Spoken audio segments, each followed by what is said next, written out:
Good morning student. Destination IAS academy के YouTube channel पे आप सभी का स्वागत है। तो आज हम लोग डिस्कस करेंगे टेस्ट 6, जिसमें कि साइंस के 150 क्वेश्चन आप लोगों ने सॉल्व किया था। और उसमें से अगर किसी प्रश्न में आपके डाउट रह गए होंगे तो उस डाउट को आज बारी बारी से हम लोग देखेंगे। तो उसको अब हम लोग देखना शुरू करते हैं, और देखने से पहले आप ये वीडियो को अपने दोस्तों के साथ शेयर कर दीजिए। तो अब हम लोग शुरू करते हैं क्वेश्चन नंबर 1 से। तो क्वेश्चन 1 को देखते हैं क्या है। क्वेश्चन 1 है हम लोग का कि in human being the female play a major role in determining the sex of the offspring. यानी क्वेश्चन हम लोगों से बोल रहा है, जो असर्टन है, कथन है, वो कह रहा है कि मानव में संतान के लिंग के निर्धारण में मादाएं की प्रमुख भूमिका होती है। और क्वेश्चन यानी कि रीजन हम लोगों से पूछ रहा है कि महिलाओं में 2 एक्स क्रोमोजोम होते हैं। क्वेश्चन है हम लोगों का कि जो बच्चे जन्म लेते हैं, संतान जो जन्म लेते हैं, उनके जेंडर का जो डिसीजन है क्या वो फीमेल के पास है। तो यही क्वेश्चन कर रहा है। तो ऐसा नहीं है। बच्चों के 6 क्रोमोजोम को डिफाइन करने के लिए रिस्पॉन्सिबल होता है वाई क्रोमोजोम्स, और वाई क्रोमोजोम्स होते हैं फादर के पास, मदर के पास नहीं होते हैं। तो इसलिए यह स्टेटमेंट यानी कि असर्टन क्या हुआ, गलत हो गया। रीजन कह रहा है कि women have 2 sex chromosome, 2 X chromosome है इसके पास, तो बिल्कुल ये सही है। मां के पास, मदर के पास 2 एक्स क्रोमोजोम होते हैं। तो रीजन सही है बट असर्टन क्या है, गलत है। तो इस तरह के ऑप्शन हम लोगों को कहां मिलेंगे, ऑप्शन नंबर डी पर मिलेगा कि ए गलत है लेकिन आर क्या है, सही है। A is false but R is true. तो इस तरह से इस क्वेश्चन के आंसर क्या हुए, option number D right answer हुआ। क्लियर। चलिए अगले क्वेश्चन की ओर बढ़ते हैं। क्वेश्चन नंबर 2 है कि chromosomes number in any species. Chromosomes की जो संख्या है वो किसी भी प्रजाति में गुणसूत्र की संख्या कैसी होती है। क्या वो एज के साथ बढ़ता है, एज के साथ घटता है, क्या ये कांस्टेंट रहता है, या वेट के साथ बढ़ता है। तो क्रोमोजोम्स की जो संख्या है ये फिक्स है, स्टेबल है। जितना जिस स्पीशीज में क्रोमोजोम्स है, मनुष्य में जैसे 46 है, तो ये 46 जन्म लेने के टाइम भी था, जन्म लेने से पहले भी था, और वजन बढ़ने के साथ, उम्र बढ़ने के साथ भी 46 ही रहेगा। यानी क्रोमोजोम्स की संख्या क्या होती है, ये कांस्टेंट होती है। तो इस तरह से इसका ऑप्शन क्या हुआ, ऑप्शन आंसर सी हो गया। अगले क्वेश्चन की ओर बढ़ते हैं। क्वेश्चन नंबर 3 को हम लोग देख रहे हैं। क्वेश्चन नंबर 3 है कि इसको मैच कराना है। एक तरफ मेंडल है, टीएच मॉर्गन है, सीबी ब्रिज है, जेएच मुलर है, और दूसरे तरफ इनके रिसर्च के लिए कुछ स्पीशीज के नाम दिए गए हैं। उसको मैच कराना है कि कौन सा सही मैच है, इसमें हम लोगों को बताना है। तो इसमें अब अगर हम लोग बात करें तो मेंडल साहब के बारे में पूरी दुनिया जानती है कि मेंडल ने पी प्लांट पर रिसर्च किया था। तो यानी स्टेटमेंट 1 तो यानी ए 1 नंबर जो है ये तो मैच कर ही नहीं रहा है। फिर है टीएच मॉर्गन। टीएच मॉर्गन ने ड्रोसोफिला पर रिसर्च किया था, तो ये बिल्कुल सही है। इसी ड्रोसोफिला को हम लोग फ्रूट फ्लाई के भी नाम से जानते हैं। ड्रोसोफिला को क्या कहते हैं, फ्रूट फ्लाई कहते हैं। इसके पास क्रोमोजोम्स की संख्या 8 होती है। सीबी ब्रिज ने गार्डन पी पर रिसर्च किया था। अब देखिए सीबी ब्रिज और गार्डन पी पर रिसर्च किसने किया, मेंडल ने, तो ये क्या हुआ, मैच नहीं है। जेएच मुलर ने चूहे पर रिसर्च किया था, तो नहीं। यहां से एक पॉइंट हम लोग नोट डाउन करेंगे कि जो है हम लोगों का ऑप्शन 2, ऑप्शन 3, ऑप्शन 4, ये जो टीएच मॉर्गन है, सीबी ब्रिज है, जेएच मुलर है, ये लोग भी ड्रोसोफिला पर ही रिसर्च किए थे। ये लोग भी ड्रोसोफिला पर ही रिसर्च किए थे, लेकिन इनके सामने ड्रोसोफिला ऑप्शन में ही नहीं था। तो इसलिए क्या हुआ, आंसर हम लोगों का केवल बी सही है, केवल बी। और केवल बी यानी कि 2 नंबर, तो 2 नंबर कहां है, ऑप्शन बी पर है। तो इस तरह से क्वेश्चन नंबर 3 का आंसर क्या हो गया, right answer option number B, केवल 2। ठीक है। और एक साइंटिस्ट है जिसका नाम है Beadle and Tatum. Beadle and Tatum, Beadle and Tatum नाम के वैज्ञानिक हैं। ये लोग किस पर रिसर्च किए हैं, तो ये लोग का स्पेशल रिसर्च है न्यूरोस्पोरा पर। न्यूरोस्पोरा, न्यूरोस्पोरा है क्या, तो न्यूरोस्पोरा एक प्रकार का फंगस है। जिस तरह से मतलब अगर किसी एनिमल्स पे रिसर्च होगा तो सबसे अच्छा क्रोमोजोम्स जिसके पास है, जिसके पास सबसे अच्छा जीनोम है, तो वो यूज किया जाता है ड्रोसोफिला का। ड्रोसोफिला मनुष्यों या एनिमल्स के रिसर्च में बहुत बड़ा रोल निभाती है, जो फ्रूट फ्लाई है। उसी तरह से जब किसी प्लांट पे रिसर्च करना होता है तो वो किया जाता है किस पर? न्यूरोस्पोरा नामक फंगस पर। इसलिए न्यूरोस्पोरा को animal kingdom sorry plant kingdom का ड्रोसोफिला भी कहते हैं। ये पॉइंट नोट करना है कि न्यूरोस्पोरा एक फंगस है, तो न्यूरोस्पोरा प्लांट में रिसर्च के लिए काम करता है और फ्रूट फ्लाई ड्रोसोफिला एनिमल में रिसर्च पे काम करती है। तो इसलिए हम लोग न्यूरोस्पोरा को प्लांट का ड्रोसोफिला भी कहते हैं। क्लियर? तो इस तरह से इसके आंसर क्या हुए हम लोग के? केवल दो, जो ऑप्शन नंबर बी पर है। क्वेश्चन नंबर 4 को हम लोग देख रहे हैं। स्टेटमेंट है, पढ़ेंगे पहले इसको। Mitochondria are non membrane bound cell organ. Mitochondria गैर झिल्ली से बंधे कोशिका अंग होते हैं। तो माइटोकॉन्ड्रिया जो होता है सेल के अंदर, तो ये माइटोकॉन्ड्रिया पे डबल लेयर रहता है, तो ये डबल बॉन्डेड रहता है, तो यानी ये तो गलत हो गया। नॉन मेम्ब्रेन नहीं होता बल्कि डबल मेम्ब्रेन होता है। फिर है कि mitochondria are the site of aerobic respiration. Mitochondria aerobic respiration का जगह है क्या?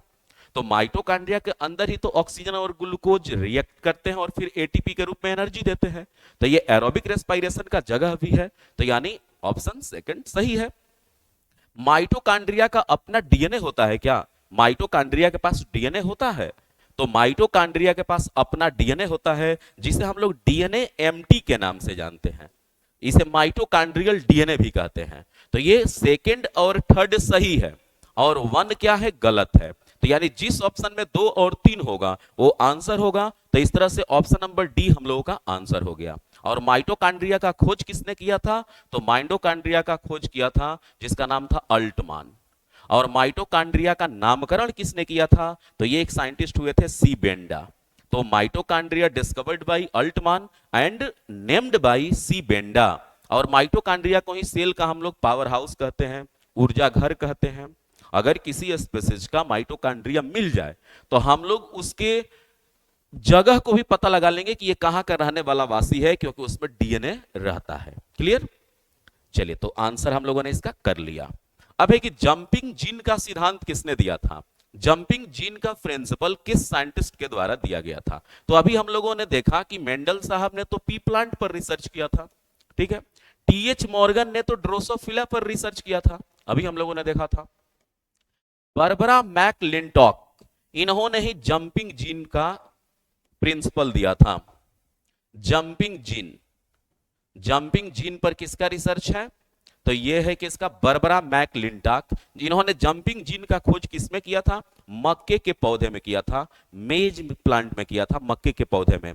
ये जंपिंग जीन ऐसे जीन होते हैं जो क्रोमोसोम्स में इधर से उधर आते जाते रहते हैं, इसलिए उनके लिए वर्ड यूज किया गया है जंपिंग जीन। और वाटसन और क्रीक ने double helix structure of DNA दिया था। Double helix structure of DNA, DNA की द्विकुंडली संरचना का खोज वाटसन और क्रीक ने किया था 1953 में, और जिसके लिए इन लोगों को 1962 ईस्वी में नोबेल पुरस्कार से सम्मानित भी किया गया था। तो इस तरह से हम लोग के आंसर क्या हुए कि जंपिंग जीन का सिद्धांत किसने दिया? तो बारबरा मैकलिंटॉक ने दिया था। क्लियर? चलिए अगले क्वेश्चन की ओर। Microsatellite DNA is used in the case of which of the following. Microsatellite DNA का प्रयोग हम लोग कहां करते हैं? तो माइक्रोसैटेलाइट डीएनए है क्या, पहले तो ये जानेंगे। तो माइक्रोसैटेलाइट डीएनए डीएनए का एक पार्ट ही है, लेकिन ये वैसे एरिया में रहता है जहां पे नॉन कोडिंग एरिया रहता है, क्योंकि डीएनए के अंदर में प्रोटीन, अब जैसे एडिनिन है, साइटोसिन है, गुआनिन है, ये सब क्या रहते हैं? कोडिंग रहते हैं। तो डीएनए का वह पार्ट जहां पे कोडिंग नहीं है वहां पे माइक्रोसैटेलाइट डीएनए पाया जाता है। और ये रिपीटेड डीएनए को कहते हैं। माइक्रोसैटेलाइट डीएनए जो होता है ये 5 से 50 बार रिपीट होता है, तो रिपीटेड डीएनए को ही हम लोग कहते हैं माइक्रोसैटेलाइट डीएनए, इसका नाम दिया गया है। और ये सबसे ज्यादा म्यूटेशन के लिए रिस्पॉन्सिबल होता है। और ह्यूमन जीनोम का, जीनोम क्या है? तो जीनोम वो पार्ट है जो पूरे जेनेटिक्स के लिए रिस्पॉन्सिबल होता है। तो टोटल जीनोम का 2% एरिया को, 2% वॉल्यूम को कवर करता है कौन? Microsatellite DNA. और माइक्रोसैटेलाइट डीएनए का हम लोग तब यूज करते हैं जब हम लोगों को स्टडी करना होता है विभिन्न प्रजातियों के विकासवादी संबंधों का, इवोल्यूशनरी रिलेशनशिप के बारे में जब स्टडी करना होता है तो हम लोग माइक्रो सैटेलाइट डीएनए का यूज करते हैं। तो इस तरह से इसका आंसर क्या हुआ? राइट आंसर ऑप्शन नंबर 6 का, क्वेश्चन नंबर 6 का ऑप्शन हुआ ऑप्शन नंबर ए। क्लियर? चलिए, जहां कोई डाउट हो तुरंत कमेंट करके पूछेंगे, ठीक है। क्वेश्चन नंबर 7, बड़ा अच्छा क्वेश्चन है। Question number 7, a colour blind person get married to a normal woman whose parents were not colorblind, the possibility of being colorblind in their children। यानी एक कलर ब्लाइंडनेस जो पुरुष है, एक कलर ब्लाइंड पुरुष की शादी एक सामान्य महिला से होती है जिसके माता पिता कलर ब्लाइंड नहीं थे, तो उनके बच्चों में कलर ब्लाइंड होने की पॉसिबिलिटी कितनी है? अब देखिए, कलर ब्लाइंड पर्सन है तो कलर ब्लाइंड पर्सन है तो कुछ इस तरह का मेल होगा, ठीक है। मेल के पास एक्स वाई क्रोमोजोम्स होते हैं और सी का मतलब कि इसको कलर ब्लाइंडनेस है। इसकी शादी ऐसी फीमेल से होती है जिसके माता पिता को कलर ब्लाइंडनेस नहीं था, तो ऐसी होगी माता, यानी जो बच्चे होंगे, यानी इसकी वाइफ जो होगी ऐसी होगी। तो इनके बच्चों में ये डिजीज होने की पॉसिबिलिटी कितनी है? तो अगर ये एक्स इस एक्स से मैच करता है तो जन्म किसका होगा? एक्स सी एक्स का होगा, और यहीं एक्स अगर इससे कंबाइन होगा तो जन्म किसका होगा? एक्स सी एक्स का होगा। लेकिन ये अगर वाई से ऐसे मैच करता है तो जन्म एक्स वाई का होगा, और ऐसे मैच करेगा तो एक्स वाई का होगा। तो ये तो नॉर्मल चाइल्ड है, नॉर्मल मेल चाइल्ड है, नॉर्मल मेल चाइल्ड, और इसको कहते हैं कैरियर। कैरियर फीमेल होगी, कैरियर फीमेल होगी। तो अब इसमें पूछ रहा है कि कलर ब्लाइंडनेस होने की पॉसिबिलिटी कितनी है? तो कलर ब्लाइंडनेस हुआ तो नहीं है, ये तो केवल कैरियर है, इसमें डिजीज नहीं, इस डिजीज का कोई इफेक्ट नहीं दिखता इस कंडीशन में, कैरियर के कंडीशन में। यानी इनके बच्चों में ये डिजीज होने की पॉसिबिलिटी कितनी है? 0% है, 0%। यहां से एक फैक्ट ये भी याद रख सकते हैं कि अगर फादर को कलर ब्लाइंडनेस है तो उसके बेटों में तो कोई पॉसिबिलिटी ही नहीं आने में, लेकिन बेटियां जो है कैरियर हो सकती है। अब फिर इनकी अगर शादी नॉर्मल लड़के से होगी तो फिर इनके बच्चों में होने की पॉसिबिलिटी 50% हो जाती है। तो इसका आंसर क्या हुआ? 0%। 7 नंबर क्वेश्चन का राइट आंसर हुआ क्या? 0%। आगे है कि what happen in human thalassemia disease. Thalassemia एक बीमारी होता है जो आरबीसी के हीमोग्लोबिन को अफेक्टेड करता है। यानी इससे अफेक्टेड कौन होता है? तो haemoglobin of RBC, haemoglobin of RBC, RBC के हीमोग्लोबिन को अफेक्ट करता है थैलेसीमिया डिजीज। और थैलेसीमिया डिजीज जब हो जाती है तो आरबीसी का लाइफ जो है वो बहुत कम हो जाता है, यानी एनीमिया से अफेक्टेड पर्सन इसमें हो जाएगा। थैलेसीमिया जब भी किसी को होगा तो उसमें खून की हमेशा कमी रहेगी, क्योंकि आरबीसी का जीवन काल कितना है? 100 से 120 दिन। लेकिन इस कंडीशन में क्या है कि आरबीसी 20 डेज में ही डिस्ट्रॉय हो जाएगा, खत्म हो जाएगा। तो हमेशा एनीमिया की रहती है कंडीशन। तो इसके क्या रीजन है? तो कह रहे कि रिड्यूस अल्फा ग्लोबिन सिंथेसिस, क्या अल्फा ग्लोबिन का संश्लेषण कम होता है, बीटा ग्लोबिन का संश्लेषण कम होता है, या अल्फा और बीटा ग्लोबिन का संश्लेषण बढ़ जाता है? तो याद रखेंगे कि जिसे हम लोग कहते हैं हीमोग्लोबिन, क्या कहते हैं हम लोग? हीमोग्लोबिन। तो हीमोग्लोबिन में एक वर्ड है हीमो और दूसरा वर्ड है ग्लोबिन, और यही ग्लोबिन की तो बात हो रही है। तो हीमोग्लोबिन में जो ग्लोबिन नाम का प्रोटीन है, ये प्रोटीन अल्फा और बीटा दो टाइप के होते हैं। जब अल्फा नहीं बनेगा तो उसको अल्फा थैलेसीमिया कहते हैं, जब बीटा नहीं बनेगा तो उसको बीटा थैलेसीमिया कहते हैं, और जब दोनों नहीं बनेगा तो उसको थैलेसीमिया कहते हैं। तो इस तरह से क्या हुआ कि इसमें अल्फा ग्लोबिन और बीटा ग्लोबिन दोनों का सिंथेसिस क्या होता है? कम होता है। तो इस तरह से आंसर क्या होगा? ऑप्शन नंबर सी कि 1 और 2 दोनों क्या है इस स्टेटमेंट में सही है। क्लियर? चलिए आगे बढ़ते हैं क्वेश्चन नंबर 9 की तरफ कि ट्राइसोमी 21 क्या है? ट्राइसोमी 21 क्या है? बड़ा अच्छा क्वेश्चन है, आप लोगों ने सॉल्व भी किया होगा। ट्राइसोमी 21 किसे कहते हैं? अब देखिए, डाउन सिंड्रोम जो है, डाउन सिंड्रोम, तो डाउन सिंड्रोम में क्या होता है कि क्रोमोजोम संख्या, मनुष्यों में क्रोमोजोम्स 46 है, लेकिन जब 21 क्रोमोजोम किसी बच्चे में रिपीट हो जाए, एक्स्ट्रा हो जाए, तो उसी को हम लोग कहते हैं डाउन सिंड्रोम। और डाउन सिंड्रोम को ही हम लोग कहते हैं क्या, ट्राइसोमी 21। तो trisomy 21 is also known as down syndrome. और डाउन सिंड्रोम में होता क्या है कि क्रोमोजोम संख्या 21 का रिपीट रहता है। 21 नंबर का क्या होगा, रिपीट हो जाएगा। यह भी ध्यान रखना है कि इसीलिए इसका नाम क्या है, ट्राइसोमी 21 है।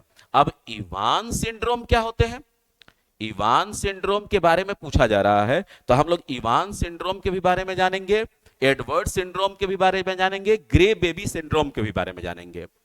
तो ग्रे बेबी जो सिंड्रोम है, इसमें क्या होता है कि बच्चों का सर्कुलेटरी सिस्टम डिस्ट्रॉय हो जाता है, और डिस्ट्रॉय हो जाता है केमिकल्स के कारण। तो उसी को हम लोग कहते हैं ग्रे बेबी सिंड्रोम, क्योंकि इसमें बच्चे का कलर कैसा हो जाता है, ब्राउन कलर का हो जाता है। और जो एडवर्ड सिंड्रोम है, इसमें क्या होता है कि क्रोमोजोम संख्या या क्रोमोजोम्स नंबर 18 का रिपीट रहता है। क्रोमोजोम संख्या 18 रिपीट करता है, तो उसको हम लोग कहते हैं एडवर्ड सिंड्रोम। और इवान सिंड्रोम ये ऑटो इम्यून डिजीज होता है। ऑटो इम्यून डिजीज का मतलब है कि व्यक्ति के खुद का इम्यून सिस्टम खुद को डिस्ट्रॉय करने लगता है। तो ऑटो इम्यून डिजीज से रिलेटेड इवान सिंड्रोम है। एडवर्ड सिंड्रोम क्रोमोजोम संख्या 18 का रिपीट है। ग्रे बेबी सिंड्रोम जिसमें एक केमिकल्स बॉडी में जाता है, जिसके कारण बच्चे की सर्कुलेटरी सिस्टम डिस्ट्रॉय हो जाती है और बच्चे का कलर ग्रे कलर का हो जाता है, इसलिए इसको ग्रे बेबी सिंड्रोम के नाम से जानते हैं। आप लोग ये सब चीजों की स्क्रीनशॉट भी ले सकते हैं, क्योंकि आपको जरूरत पड़ेगा, ठीक है, इसलिए लिखते रहना है, क्योंकि आने वाले एग्जाम्स में पैटर्न ऐसे ही हो चुके हैं। तो जब ऐसे पैटर्न हो चुके हैं, तो ऐसे पैटर्न के लिए हम लोग को तैयार भी रहना है। तैयार रहेंगे तभी तो क्वेश्चन सॉल्व कर पाएंगे। क्लियर? चलिए, तो आगे बढ़ते हैं हम लोग अगले क्वेश्चंस की ओर। अगला क्वेश्चन है क्वेश्चन नंबर 10। जेनेटिक डिजीज के बारे में बात की जा रही है, और इसमें कहा जा रहा है कि passing on mitochondrial disease from parent to child can be prevented by mitochondrial replacement therapy either before or after in vitro fertilization of egg। कह रहा है कि अगर हम लोग चाहते हैं कि कोई माइटोकांड्रियल डिजीज है जो बच्चे में न जाए, तो इसके लिए एक टेक्नोलॉजी होती है जिसे हम लोग माइटोकांड्रियल रिप्लेसमेंट थेरेपी के नाम से जानते हैं। तो कह रहा है कि अगर हम लोग माइटोकांड्रियल रिप्लेस करना चाहते हैं माइटोकांड्रिया को, तो कब कर सकते हैं, इन विट्रो फर्टिलाइजेशन के पहले या इन विट्रो फर्टिलाइजेशन के बाद। और स्टेटमेंट 2 कह रहा है कि a child inherits mitochondrial disease entirely from the mother and not from father. जो माइटोकांड्रियल डिजीज है वो विरासत में मिलते हैं बच्चों को, पिता से नहीं बल्कि माता से। तो अब जैसे अगर हम लोग बात करें, तो अगर हम लोग कहते हैं कि फादर का स्पर्म सेल और मदर का एग सेल जब आपस में फर्टिलाइज होते हैं, तो अब मदर के एग सेल का माइटोकांड्रिया पार्टिसिपेट करता है इस प्रोसेस में, लेकिन फादर के स्पर्म का माइटोकांड्रिया इसके टेल में होता है, तो ये पार्टिसिपेट नहीं करता है। यानी फर्टिलाइजेशन प्रोसेस में फादर के स्पर्म सेल का माइटोकांड्रिया पार्टिसिपेट नहीं करता है, लेकिन मदर के एग सेल का माइटोकांड्रिया पार्टिसिपेट करता है।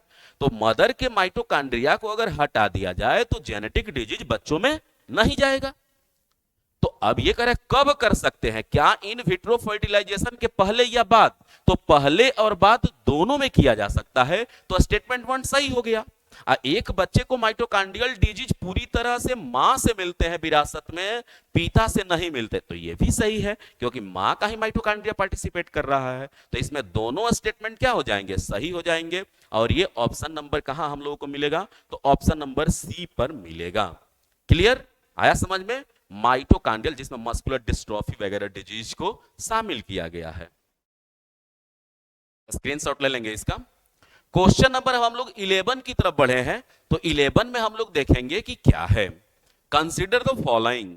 कह रहा है कि haemophilia, cystic fibrosis, sickle cell anaemia, down syndrome. अब ये कह रहा है कि इसमें से ऐसे कितने डिजीज हैं जो मेंडेलियन डिजीज है। तो जनरली जो जेनेटिक डिजीज होते हैं, जिसको हम लोग आनुवांशिक रोग कहते हैं, तो जेनेटिक डिजीज जो है ये दो तरह के होते हैं, एक को हम लोग मेंडेलियन डिजीज कहते हैं और एक को हम लोग क्रोमोजोमल डिजीज कहते हैं। तो अब मेंडेलियन डिजीज कौन सा है और क्रोमोजोमल डिजीज कौन सा है, यही हम लोग को बताना है इसमें कि ये इसमें कि मेंडेलियन डिजीज कौन सा है। तो मेंडेलियन डिजीज और क्रोमोजोमल डिजीज में क्या डिफरेंस है ये जान लेंगे। तो मेंडेलियन डिजीज कहता है कि इसमें जब भी मेंडेलियन डिजीज होगा तो इसमें सिंगल जीन में म्यूटेशन होगा, सिंगल जीन ही अफेक्टेड होगा मेंडेलियन डिजीज से। और कहता है कि क्रोमोजोमल डिजीज में क्या होगा कि सेक्स क्रोमोजोम्स जो है उनकी अरेंजमेंट सही नहीं हो सकती है, वो एबनॉर्मल तरीके से अरेंज हो सकते हैं, तो उसको हम लोग कहते हैं जेनेटिक यानी कि क्रोमोजोमल डिजीज। और मेंडेलियन डिजीज में सिंगल जीन अफेक्टेड होता है।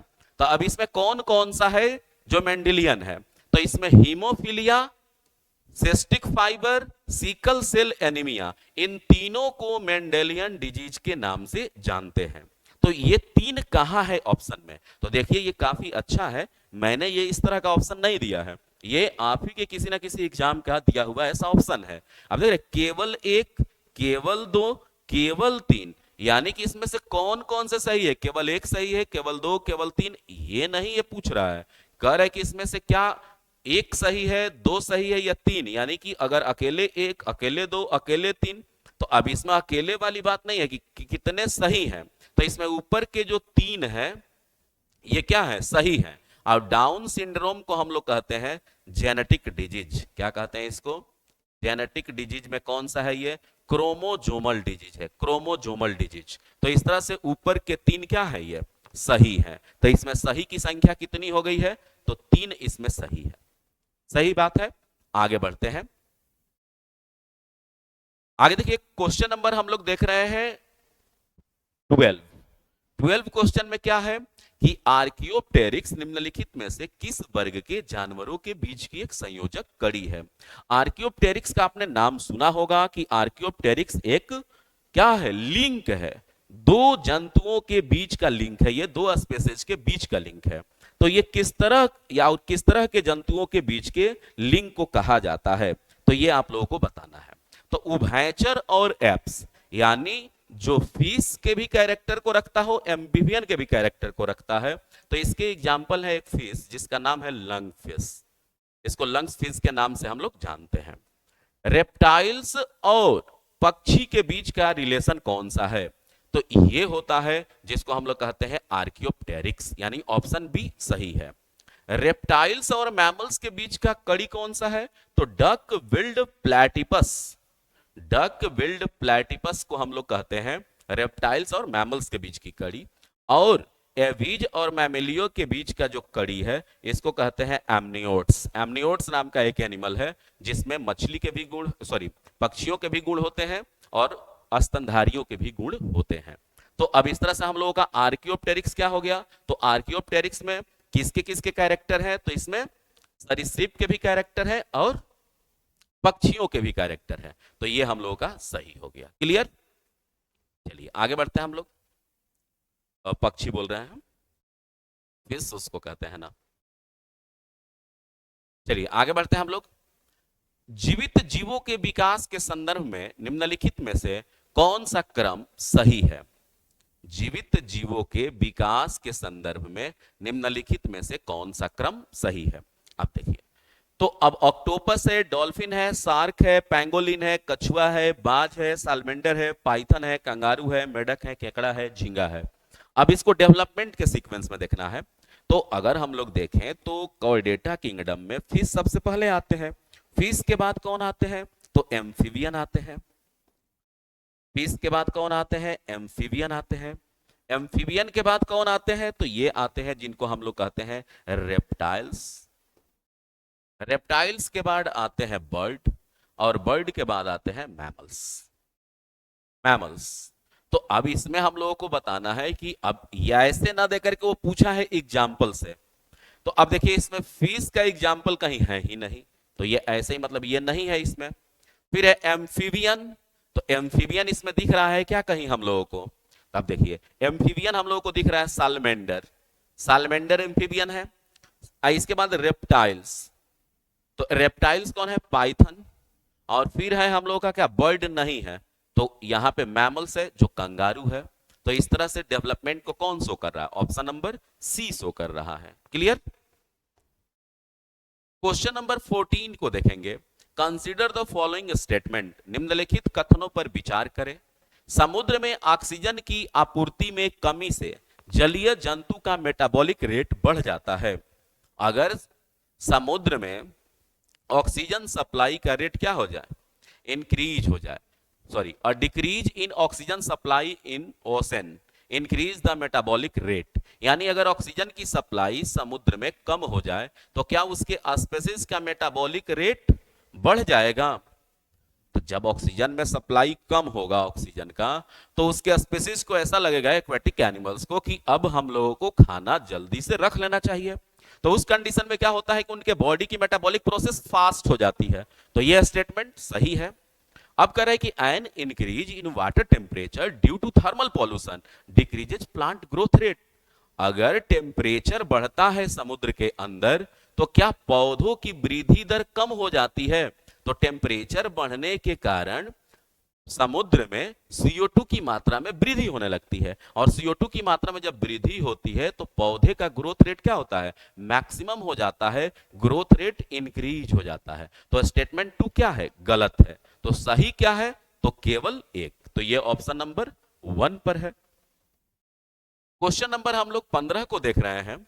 Zoonosis refer to any disease और infection that is naturally transmittable from. Zoonosis किसी भी बीमारी या संक्रमण को संदर्भित करता है जो प्राकृतिक रूप से फैलता है। यानी कह रहा है कि जूनोसिस एक टर्म है जो यूज किया जाता है डिजीज के लिए, कि वो डिजीज किससे किस में फैलता है, नेचुरल रूप से। तो इसमें देखिए एक वर्ड है जू। तो जू का मतलब क्या होता है, एनिमल, जनरली 4 पैर वाले जिनके पास खुर होते हैं। तो एनिमल टू ह्यूमन जो डिजीज फैलता है, जो जानवर से इंसान में आता है बीमारी, उसी को कहते हैं हम लोग, उसी के लिए टर्म यूज क्या करते हैं, जूनोसिस। और ये ऑप्शन नंबर डी पर है। तो जूनोसिस क्या है, तो वैसे डिजीज के लिए यूज किया जाता है जो डिजीज एनिमल से इंसानों में आता है, एनिमल टू ह्यूमन। ठीक है। और दुनिया में पहली बार 6 जुलाई 1885 को जूनोटिक किसी डिजीज का वैक्सीन लगाया गया, और वो वैक्सीन किसका था, रेबीज का वैक्सीन पहली बार लुई पास्चर के द्वारा लगाया गया 6 जुलाई 1885 को। इसलिए दुनिया में हर साल 6 जुलाई को जूनोसिस डे के रूप में मनाया जाता है।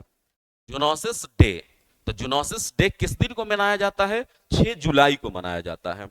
6 जुलाई को क्यों मनाया जाता है, क्योंकि दुनिया में पहली बार 6 जुलाई को ही वैक्सीन लगा था जूनोसिस किसी डिजीज के लिए, और वो वैक्सीन कौन सी थी, रेबीज की वैक्सीन थी, जो कुत्ता के काटने पर मनुष्यों में होता है। क्लियर। अगला question, the infection of polio virus occur through. Polio जो वायरस का इन्फेक्शन है वो कैसे होता है, तो ये भोजन और पानी जब दूषित हो जाते हैं तो उसी से पोलियो वायरस फैलता है। तो ऑप्शन इसके डी हो गए। और भारत जो है 2014 से ही पोलियो मुक्त है। 27 मार्च 2014 से भारत क्या है, पोलियो मुक्त है। ये घटना याद रखेंगे आप। पोलियो के लिए एक क्या है, ओरल वैक्सीन भी है, ओरल वैक्सीन भी है, और एक इन वैक्सीन भी है। ठीक है। तो ओरल वैक्सीन का खोज किसने किया था, सेविन ने किया था, और जॉन साल्क ने पोलियो के वैक्सीन का खोज किया था। यह भी ध्यान रखना है कि एक्स्ट्रा पॉइंट आप लोगों को। DMH11 क्या है, DMH11 क्या है, DMH11 क्या है। तो देखिए DMH1 जो है ना, ये एक संकर का वेरिएंट प्रजाति है, हाइब्रिड है, हाइब्रिड वेरिएंट ऑफ मस्टर्ड, सरसों का संकर संस्करण है DMH11। ये भारत का कह सकते हैं ना कि पहला कोई GMO क्रॉप है जिसको मॉडिफाई करके भारत में लाया गया, और ये सरसों की एक प्रजाति है। इसमें यूज किया गया है वरुणा, एक प्रजाति है भारत की सरसों की, और एक प्रजाति है अर्ली हीरा। अर्ली हीरा प्रजाति है ईस्ट यूरोप का अर्ली हीरा 2, ये दोनों के जीन को मिक्स करके दोनों से इसको तैयार किया गया है DMH11, सरसों की एक प्रजाति है। और ये किया किसने था? तो भारत के ही एक साइंटिस्ट है जिनका नाम है दीपक पेंटल। क्या नाम है? दीपक पेंटल। दीपक पेंटल के द्वारा किया गया, इसलिए दीपक पेंटल को मस्टर्ड मैन ऑफ इंडिया कहते हैं। मस्टर्ड मैन, सरसों man, mustard man of India Deepak Pental sir को कहते हैं।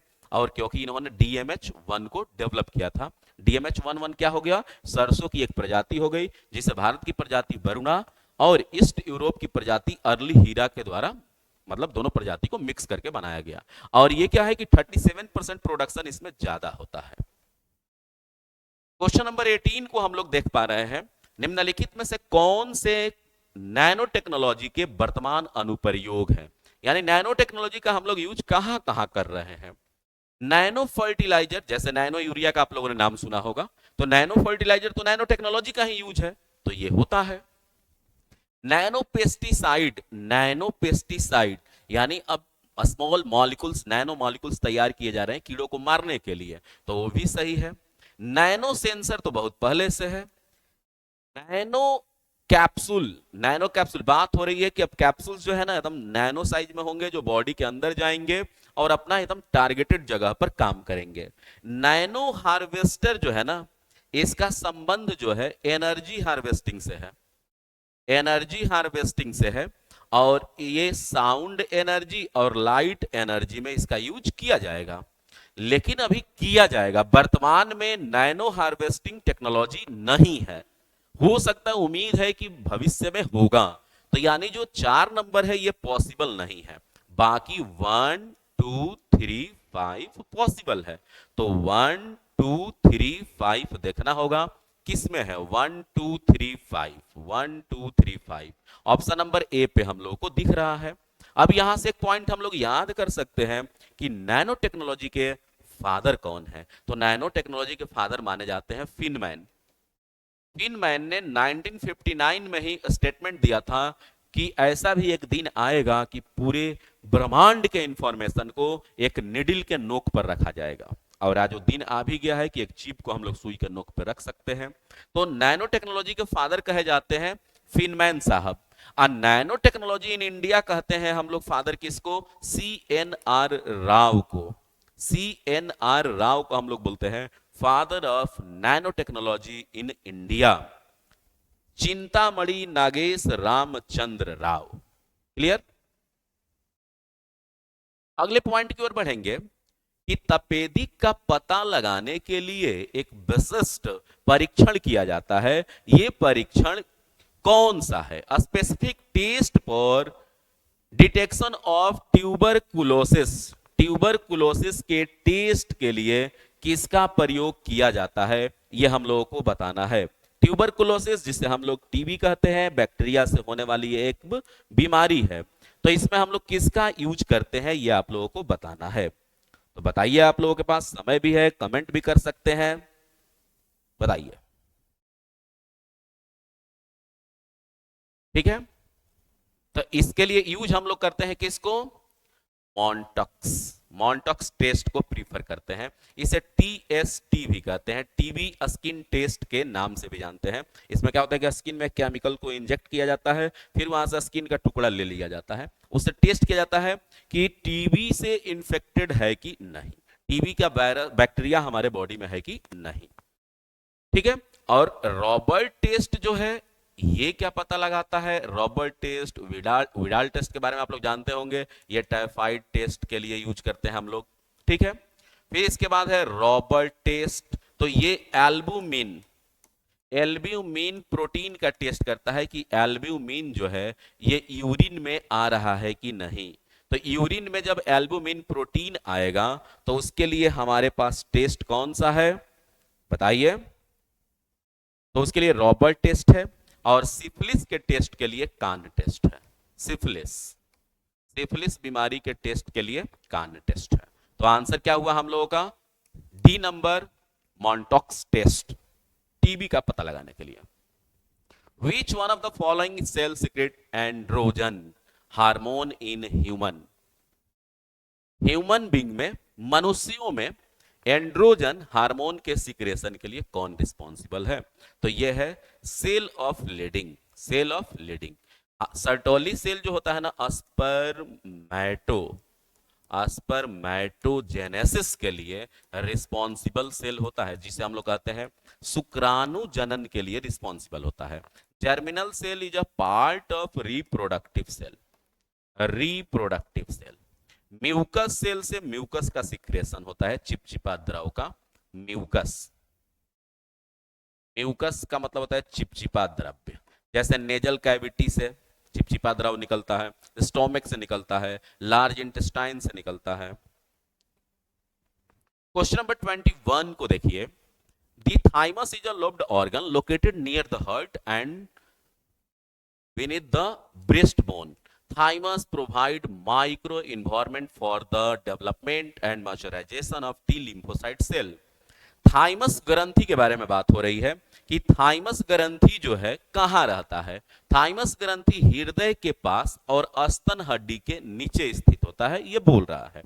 तो जो थाइमस ग्लैंड है, तो अगर हम लोग बात करते हैं अपने थाइमस ग्लैंड का, तो थाइमस ग्लैंड जो है, तो अगर हम लोग देखें थाइमस ग्लैंड को, तो अब ये लंग्स हो गया, तो ये हर्ट हो गया, तो हर्ट के ऊपर में ही रहता है थाइमस ग्लैंड। तो थाइमस ग्लैंड हर्ट के ऊपर में ही है, यानी हर्ट के पास है, दोनों लंग्स के बीच में है, तो यह स्टेटमेंट सही है। थाइमस टी लिम्फोसाइट के विकास के लिए रिस्पॉन्सिबल होता है क्या? तो आप लोगों को पढ़ाया भी गया होगा कि जो टी लिम्फोसाइट सेल है उसमें टी थाइमस को ही शो करता है, और थाइमस ग्लैंड टी लिम्फोसाइट को मैच्योर करता है, परिपक्व करता है। तो इसलिए आंसर क्या होंगे? दोनों सही होंगे 21 नंबर प्रश्न का। और 21 का जब दोनों सही है तो ये कहां है स्टेटमेंट? तो कथन 1 और कथन 2 दोनों सत्य है, ऑप्शन नंबर ए पर। क्लियर? आगे बढ़ेंगे। पैराथायराइड ग्रंथियां कैसी ग्रंथियां है? Largest lymphatic organ in near the thyroid gland, parathyroid के बारे में बात हो रही है। आगे हो रहा है कि large endocrine gland on either side of wind pipe. Largest endocrine gland जो होता है वो होता है thyroid gland. Largest endocrine gland बराबर थायराइड ग्लैंड, ठीक है। लिम्फैटिक, अब largest lymphatic organ near the thyroid gland, तो लिम्फैटिक सेल ये नहीं होते हैं। Large ductless gland near the thyroid gland, the secret iodine, iodine का सिक्रेशन भी थायराइड का काम है, ठीक है। हार्मोन्स हालांकि सिक्रेशन नहीं करता, आयोडीन तो चाहिए, तो थायरोक्सिन का सिक्रेशन होता है। Hormone secreting gland diet regulate the ratio of calcium in blood.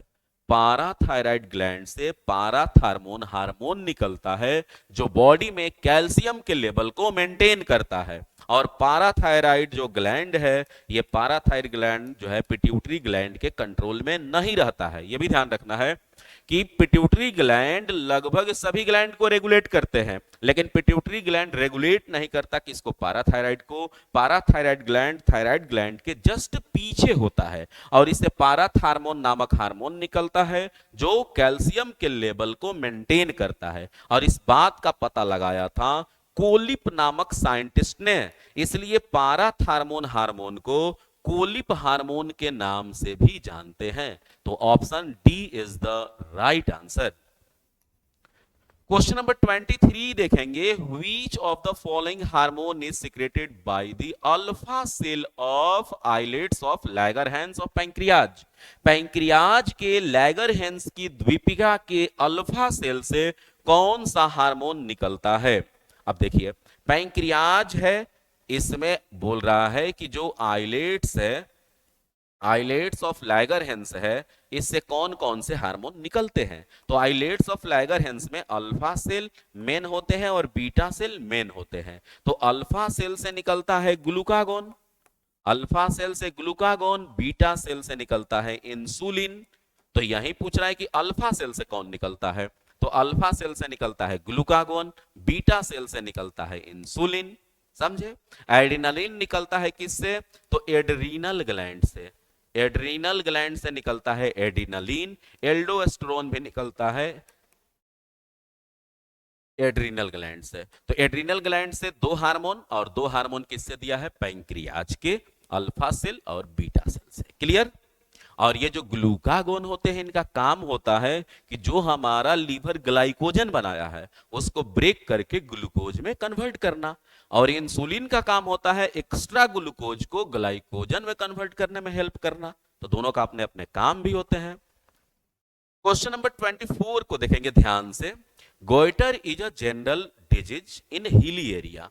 पहाड़ी क्षेत्रों में घेंगा एक सामान्य बीमारी है। तो पहाड़ क्षेत्रों में पहले तो ये जानेंगे गोइटर होता क्यों है। तो रीजन कह रहा है कि people consume a low amount of iodine in food the hilly area, यानी आयोडीन की जब कमी होती है तो गोइटर डिजीज होती है। और हिली एरिया की मिट्टी ऐसे होती है तो उसके मिनरल्स बह चुके हैं, तो उसके मिट्टियों में आयोडीन की मात्रा कम है, तो उनके फूड में भी आयोडीन कम है। तो अगर वो आयोडीन युक्त नमक खा रहे हैं तो उनको आयोडीन मिलेगा। तो कह रहे कि पहाड़ी क्षेत्र में कॉमन है, क्योंकि पहाड़ी क्षेत्र में आयोडीन नहीं मिलता तो कॉमन है। तो अब पहाड़ी क्षेत्र के लोग भोजन में आयोडीन की कम मात्रा सेवन करते हैं, ये भी बात सही है। यानी ए और आर दोनों सही है। और आर ए का सही स्पष्टीकरण कर रहा है कि नहीं, 24 का आंसर आप लोग कमेंट बॉक्स में करेंगे कि कर रहा है कि नहीं, बताएंगे। क्या बता रहे हैं आप लोग? तो मैंने बताया क्या कि रीजन भी सही है और असर्टन भी सही है, और ये उसका एक्सप्लेनेशन भी कर रहा है, और इस तरह का ऑप्शन ए पर अवेलेबल है, तो ये सही है। 25 the pituitary gland does not control one of the function listed below। Pituitary gland जो है नीचे दिए गए कार्यों में कौन सा कार्य नहीं करता है? अब कह रहे हैं कि स्लीप साइकिल क्या पिट्यूटरी ग्लैंड का काम है? Physical growth, blood pressure, metabolism, ये सब काम किसके हैं? पिट्यूटरी ग्लैंड के। लेकिन ये काम किसके हैं? तो ये काम है पीनियल बॉडी का। पीनियल बॉडी लिखते हैं लेकिन ये ग्लैंड ही होता है। पीनियल ग्लैंड ये भी ब्रेन में ही रहता है। पीनियल ग्लैंड को ही हम लोग कहते हैं थर्ड आई। थर्ड आई इसी को कहते हैं। इसी को कहते हैं बायोलॉजिकल वॉच। इसी को कहते हैं सोल, आत्मा। इसी को सोल भी कहते हैं, आत्मा भी कहते हैं। और यही जो है ना, लाइट में एक केमिकल नहीं निकलता, इसलिए रात में जब मूवी वगैरह देखते होंगे तो उस समय नींद नहीं आता है, क्योंकि ये ग्लैंड वो केमिकल ही नहीं निकालता है जिससे नींद आए। क्लियर? तो पिट्यूटरी ग्लैंड के द्वारा ये तीनों कंट्रोल होते हैं, लेकिन स्लीप साइकिल कौन कंट्रोल करता है? तो पीनियल काय, pineal body. Which of the following are hormones of the pituitary gland? Pituitary gland से इनमें से कौन कौन से हार्मोन निकलते हैं? तो थायराइड स्टिमुलेटिंग हार्मोन निकलता है। एसटीएच जिसे ग्रोथ हार्मोन कहते हैं, एसटीएच को सोमैटोट्रोपिक हार्मोन, इसी को ग्रोथ हार्मोन कहते हैं, जो शरीर के लंबाई के लिए यही रिस्पॉन्सिबल होता है। थायराइड ग्लैंड को ये कंट्रोल करता है। एचसीजी हार्मोन ये निकलता है प्लेसेंटा से। प्लेसेंटा ग्लैंड जो फीमेल में पाई जाती है, प्लेसेंटा से दो हार्मोन निकलते हैं, एक का नाम है एचसीजी हार्मोन, एक का नाम है एचपीएल हार्मोन। दो हार्मोन निकलते हैं किससे? प्लेसेंटा से। और एडीएच जो है ये भी पिट्यूटरी ग्लैंड से ही निकलता है, जो यूरिन में ब्लड के मात्रा को कंट्रोल, यूरिन में पानी की मात्रा को कंट्रोल करता है, या ऐसे भी बोल सकते हैं कि ब्लड में पानी की मात्रा को कंट्रोल करता है। और एडीएच का यूरिन के साथ इनवर्स रिलेशन होता है। एडीएच जब कम निकलता है तो यूरिन ज्यादा पास होता है, अब एडीएच जब ज्यादा निकलता है तो यूरिन कम पास होता है। तो ये सी नंबर नहीं होगा, बाकी ए बी डी होगा। तो A B D option number C पर दिख रहा है। तो इस तरह से 26 का आंसर भी हम लोगों को पता चल गया। आगे देखेंगे अगले क्वेश्चंस की ओर। The function of mammary gland is regulated by hormones known as। स्तन ग्रंथियों के कार्य को कौन नियंत्रित करता है? स्तन ग्रंथियों के कार्य को कौन नियंत्रित करता है, कौन रेगुलेट करता है? तो इसके लिए हार्मोन से जिसे कहते हैं प्रोलैक्टिन हार्मोन, यही रिस्पॉन्सिबल होता है। प्रोलैक्टिन हार्मोन जिसे ल्यूटियोट्रोपिक हार्मोन के नाम से भी जानते हैं, या इसी को लैक्टोजेनिक हार्मोन के भी नाम से जानते हैं। ऑक्सीटोसिन हार्मोन का काम है लेबर पेन। लेबर पेन प्रसव पीड़ा, महिलाओं में जो लेबर पेन होता है बच्चे के जन्म से पहले, उसके लिए ऑक्सीटोसिन ही रिस्पॉन्सिबल होता है। ऑक्सीटोसिन ही दूध के सेक्रेशन के लिए भी रिस्पॉन्सिबल होता है, दूध का स्राव भी इसी से होता है। ऑक्सीटोसिन के ही कारण मां अपने बच्चों से ज्यादा प्यार करती है, चुंबन करती है, किसिंग करती है। थायरोक्सिन हार्मोन का काम क्या है बॉडी में? तो थायरोक्सिन हार्मोन हमारे बॉडी के मेटाबॉलिक प्रोसेस को भी कंट्रोल करते हैं और इम्ब्रियो के मेटामॉर्फोसिस प्रोसेस में भी इनका बहुत बड़ा रोल होता है। अब वेसोप्रेसिन हम लोग कहते हैं एडीएच को ही, तो ये ब्लड में पानी की मात्रा को नियंत्रित करते हैं। इसलिए अब ऑक्सीटोसिन के इसने काम है, इसलिए ऑक्सीटोसिन को हम लोग कहते हैं बर्थ हार्मोन, इसी को कहते हैं। ऑक्सीटोसिन को ही हम लोग लव हार्मोन के नाम से भी जानते हैं, ऑक्सीटोसिन को ही। और ऑक्सीटोसिन के मिसयूज भी हैं, जैसे फल और सब्जियों में जब इंजेक्ट किया जाएगा ऑक्सीटोसिन को, तो उसका आकार 24 घंटे के अंदर में 25 से 50 गुना बड़ा हो जाएगा। या जबरदस्ती मवेशियों से दूध उतारने में भी ऑक्सीटोसिन का यूज करते हैं। तो अगर कोई व्यक्ति ऑक्सीटोसिन का यूज किया हुआ खाना खा रहा है या यूज किया हुआ सब्जी खा रहा है, दूध पी रहा है, तो समय से पहले बच्चों में सेक्सुअल कैरेक्टर डेवलप हो जाएंगे, यानी समय से पहले बच्चे यंग हो जाएंगे, समय से पहले बच्चे बूढ़े भी होंगे। तो इसके बहुत बैड इफेक्ट हैं। और ऑक्सीटोसिन का सबसे घिनौना यूज जो है, प्रोस्टिट्यूशन का जो व्यापार करते हैं, वेश्यावृत्ति का व्यापार करते हैं, कम उम्र के लड़कियों को यंग बनाने में भी इसका उपयोग किया जाता है। तो हालांकि ये सब उपयोग 3 नहीं है, दुरुपयोग हैं ऑक्सीटोसिन के। आगे देखेंगे, human genome project was coordinated by which of the following, जिसे हम लोग ऐसे शॉर्ट में आप लोगों ने सुना होगा HGP, ह्यूमन जीनोम प्रोजेक्ट। कौन कंडक्ट करता है इसको? तो यूएस का जो डिपार्टमेंट ऑफ एनर्जी है and national institute of health है, ये दोनों इसको कोऑर्डिनेट करते हैं, HGP को, ह्यूमन जीनोम प्रोजेक्ट। तो ह्यूमन जीनोम प्रोजेक्ट 1 भी चला है और ह्यूमन जीनोम प्रोजेक्ट 2 भी चला है। तो ह्यूमन जीनोम प्रोजेक्ट जो 1 है, ये 1988 में शुरू हुआ और ये 2016 में शुरू हुआ। अब HGP 1 में भारत शामिल नहीं था और HGP 2 में भारत शामिल है, यह ध्यान रखना है कि HGP 2 में भारत शामिल है और HGP 1 में भारत नहीं शामिल था। और इसी से पता चला कि सभी मनुष्यों में, पृथ्वी पर जितने टाइप के मनुष्य हैं, तो सब में 20,000 से 25,000 ही जीन है। टोटल जीन की संख्या कितनी है? 20,000 से 25,000, ये पता चला। इसलिए HGP 1 को जीन रीडिंग कहते हैं, HGP 1 को जीन रीड के नाम से जाना जाएगा। और HGP 2 में जीन का क्या काम है, ये स्टडी होगा। तो इसलिए इसको सॉरी, राइटिंग ऑफ जीन या राइट जीन के नाम से जाना जा रहा है। तो HGP 2 को जीन राइट कहते हैं और HGP 1 को क्या कहते हैं? रीड जीन कहते हैं। Clear? Human genome project. Cry gene are related to, cry gene का संबंध किससे होता है? थोड़ा मैं पानी पी लूं, तब तक आप लोग क्वेश्चन को पढ़िए।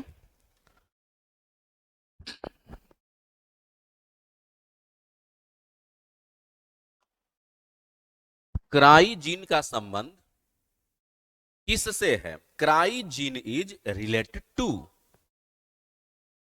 अब देखिए जो इस क्राई जीन है, तो क्राई जीन का संबंध जो है ना, ये फसलों में कीट प्रतिरोधक क्षमता बढ़ाने के लिए है।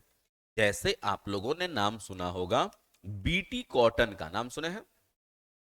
बीटी कॉटन में एक बैक्टीरिया का हम लोगों ने तलाश किया और इस बैक्टीरिया के पास ये क्वालिटी होती है जो ग्राम पॉजिटिव बैक्टीरिया है, ग्राम पॉजिटिव बैक्टीरिया है। और इस बैक्टीरिया की एक जीन में कैरेक्टर होता है जो जीवों को मार सकता है, जो जीवों को क्या कर सकता है? मार सकता है, कीटों को मार सकता है। तो हम लोगों ने क्या किया कि कपास के पौधे के एक जीन को हटाकर वहां पे इस बैक्टीरिया के जीन को लगा दिया।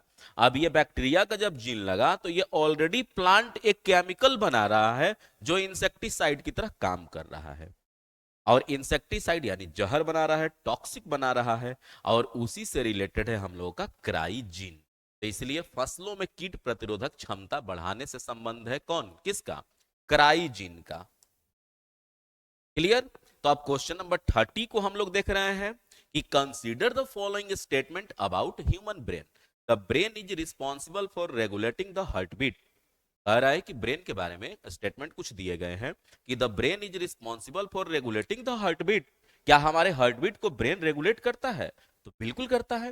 हार्ट बीट को कंट्रोल करने के लिए ब्रेन का जो हाइंड ब्रेन है उसमें मेडुला ऑब्लोंगाटा नाम का एक पार्ट है, जो क्या करता है, बॉडी के इनवॉलेंटरी एक्शन को कंट्रोल करता है। जैसे हार्ट बीट हो गया, रेस्पिरेशन हो गया, खांसना, छींकना, ये सबको कंट्रोल तो ब्रेन ही करता है। अब ब्रेन का कौन सा पार्ट? Medulla oblongata part. तो ये स्टेटमेंट सही है। अब कह रहा है कि it is responsible for balancing of the body.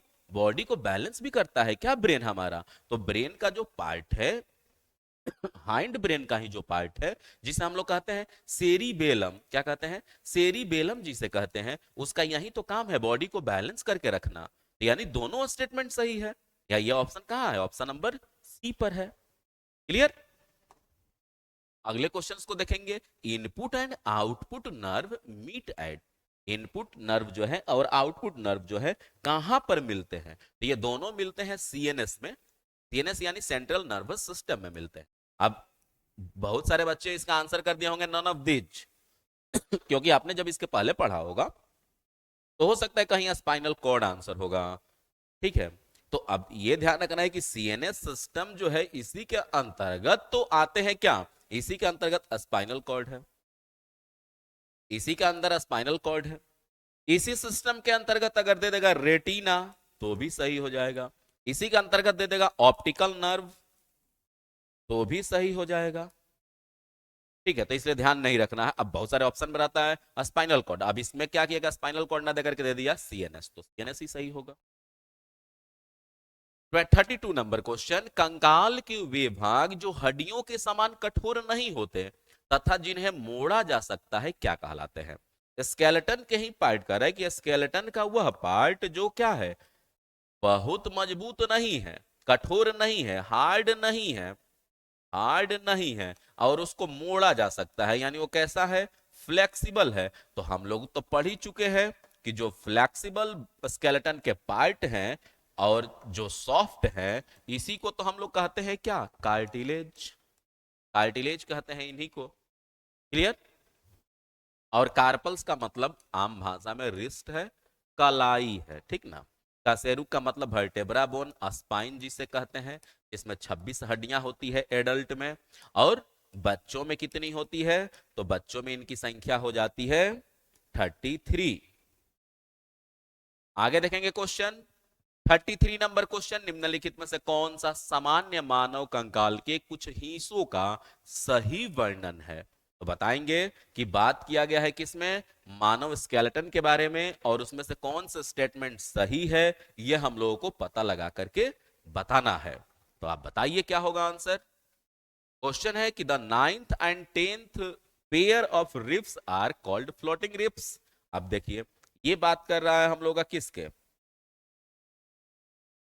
ये बातें हो रही है हम लोगों के पास जो रिब केज है उसमें। तो इसमें 1 2 3 4 5 6 7 8 9 10 11 12, इधर भी होता है 12 बोन्स। अब इसमें बोल रहा है कि जो, अब जैसे 1 2 3 4 5 6 7 8 9 10 11 12 है, तो बोल रहा है क्या 9 और 10th को हम लोग क्या कहते हैं? Floating ribs. नहीं, फ्लोटिंग रिब्स हम लोग कहते हैं किसको? 11 और 12 नंबर के बोन्स को। ये गलत हो गया।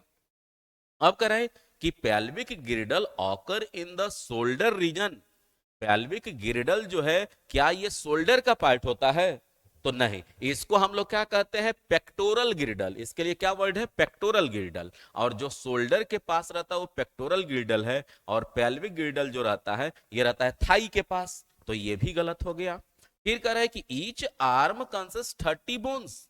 हर एक भुजाओं में 33 हड्डियां होती है। तो एक हाथ में 30 है ही, एक हाथ में भी 30 है, टोटल 60 होते हैं। तो ये एक एक की बात कर रहा है, तो ये सही है। फिर कह रहा है कि glenoid cavity is depression to which the thigh bone. Thigh bones के पास क्या ग्लेनोइड कैविटी होती है? तो ग्लेनोइड कैविटी थाई बोन के पास नहीं होती है। ये जो हम लोगों का ह्यूमरस है पेक्टोरल गिरिडल में आकर के जुड़ा हुआ है, तो यहाँ पे जो गड्ढा है कैविटी है, इसको हम लोग कहते हैं ग्लेनोइड कैविटी। तो ये भी गलत है। तो कौन सा आंसर हुआ? Option number C is the right answer. आगे देखेंगे निम्नलिखित में से कान की सबसे बड़ी अस्थि कौन सी है? विच of the following is the largest bone in the middle ear? Middle ear का सबसे बड़ी हड्डी कौन सी है? तो मिडिल ईयर में 3 हड्डियां होती है, इनकस, माइलस और स्टेपस। 3 हड्डियां होती है, इनकस, माइलस और स्टेपिस। तो स्टेपिस सबसे छोटी हड्डी होती है, आपको पता ही होगा, और माइलस सबसे बड़ा हड्डी होता है। तो ऐसे भी इसको लिख सकते हैं, माइलस, इनकस, स्टेपिस। माइलस सबसे बड़ा, इससे छोटा इनकस और सबसे छोटा स्टेपिस। तो मानव कान की छोटी हड्डी स्टेपिस, जो ह्यूमन बॉडी के शरीर की सबसे छोटी हड्डी भी है, और माइलस जो है मिडिल ईयर की सबसे बड़ी हड्डी। तो इस तरह से आंसर क्या हुआ? एलस। और इसके अलावा ये जो है कोक्लिया, कोक्लिया जो है ये कान के अंदर का ही एक फ्लूइड होता है जो सुनने में हम लोगों को मदद करता है। कांच के अंदर का, कान के ही अंदर का तरल पदार्थ होता है।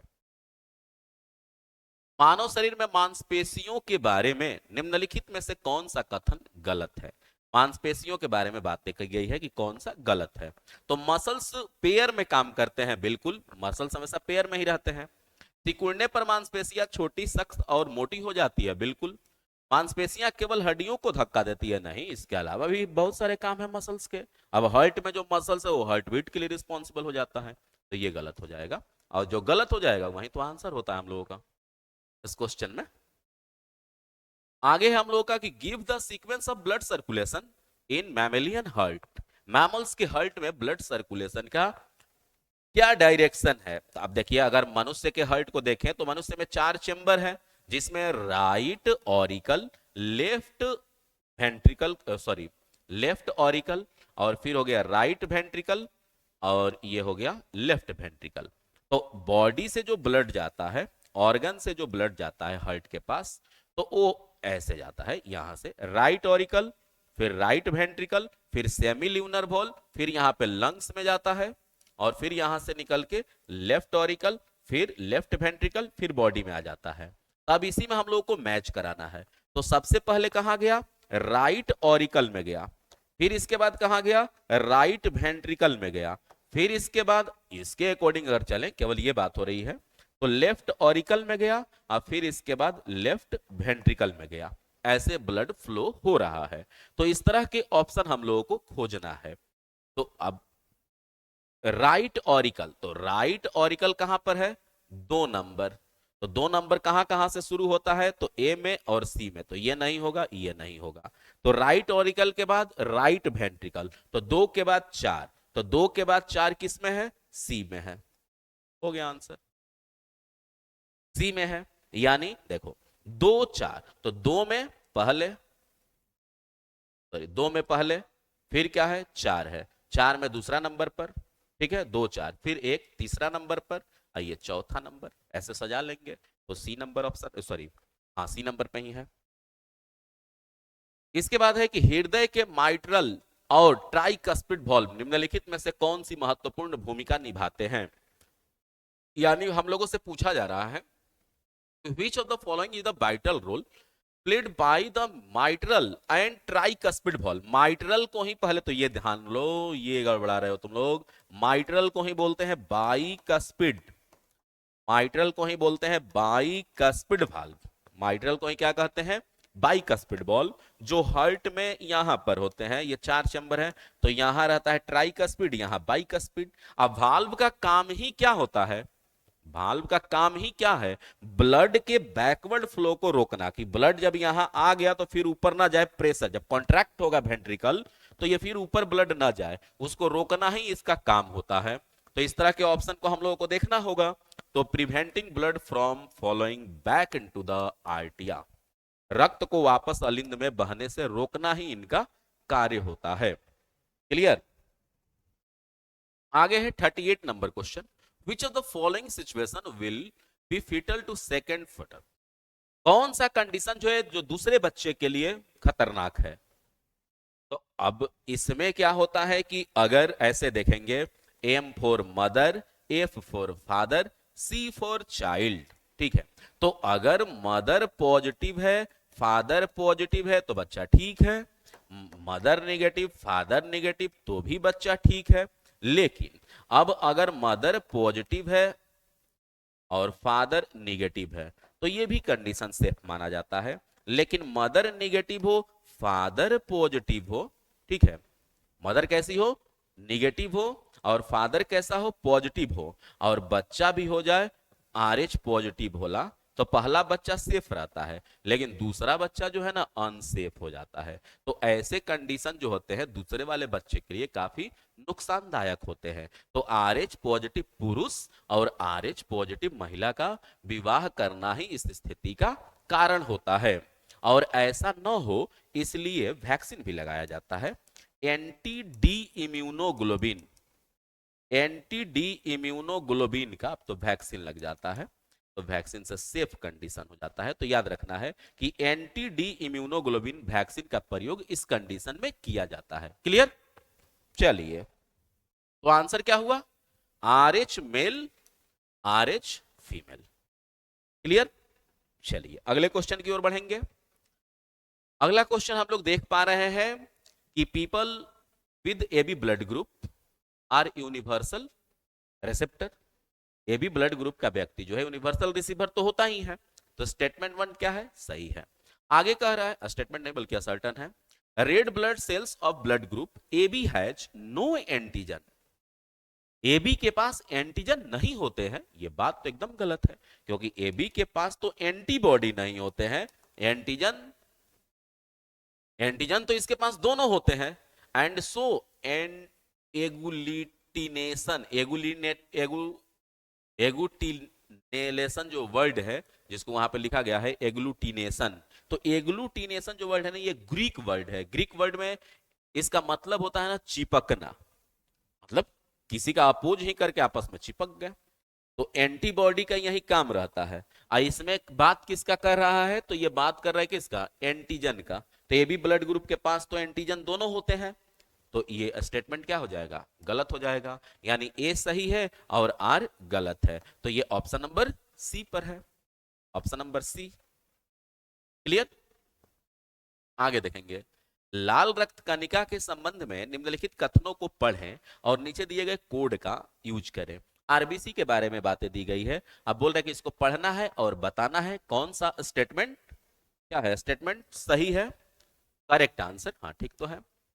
तो अब कह रहा है कि दे हैव आयरन, तो अगर RBC के अंदर हीमोग्लोबिन है तो हीमोग्लोबिन के पास आयरन है ही, तो स्टेटमेंट सही है।